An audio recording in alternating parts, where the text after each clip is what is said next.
El estado de negación se convierte en una constante en el Congreso porque mientras el presidente niega las acusaciones que se le imputan, una colega suya niega la existencia del terrorismo.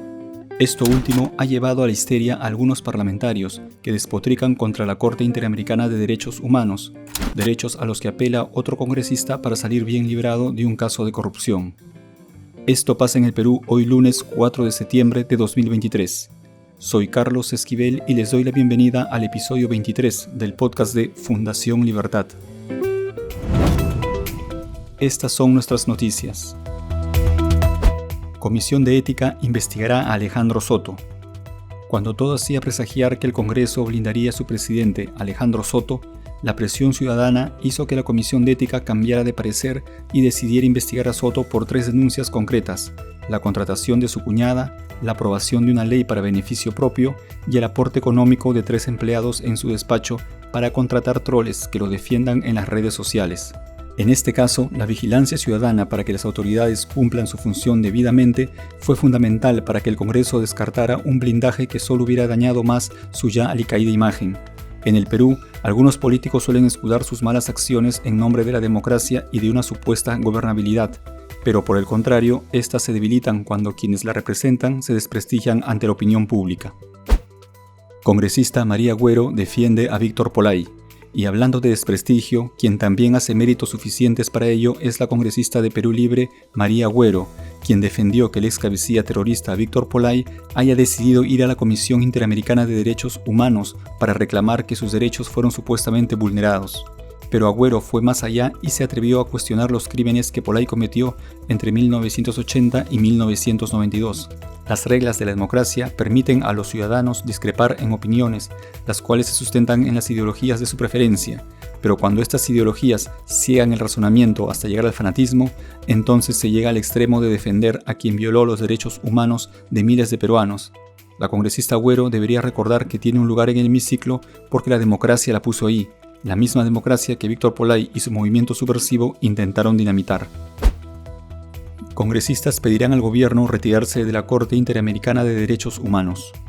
Ante la admisión de la demanda del terrorista Víctor Polay por parte de la Comisión Interamericana de Derechos Humanos, el parlamentario Alejandro Guinaga, presidente de la Comisión de Relaciones Exteriores del Congreso, sostuvo que desde su grupo de trabajo solicitarán al Ejecutivo retirarse de la Corte Interamericana de Derechos Humanos por considerar que en ocasiones anteriores esta institución ya ha obligado al Estado peruano a pagar indemnizaciones a subversivos condenados, como en el caso de Lori Berenson, por ejemplo.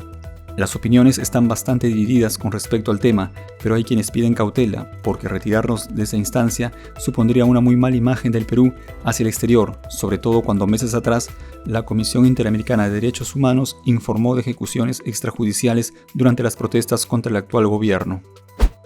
Guillermo Bermejo implicado en caso Operadores de la Reconstrucción.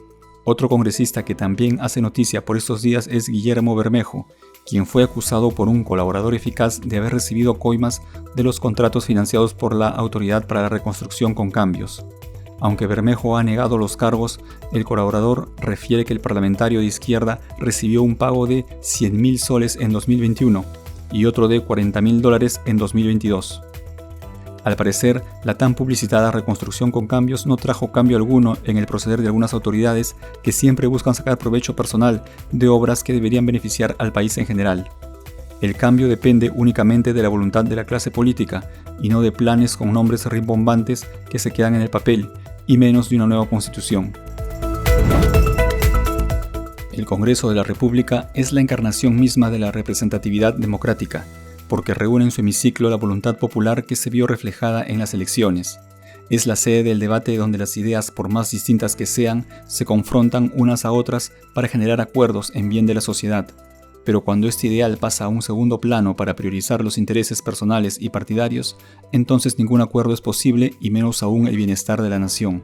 Y cuando eso ocurre, estamos ante una democracia débil porque se sostiene también en instituciones endebles que no son capaces de velar por el bienestar de los ciudadanos, que es a lo que se aspira en las sociedades libres.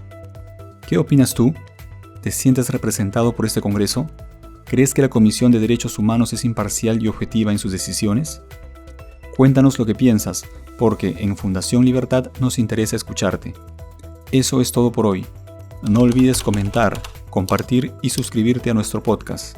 Encuéntranos en las redes sociales como Fundación Libertad y en nuestra web fundacionlibertad.pe. Conmigo será hasta la próxima. Gracias por escucharnos.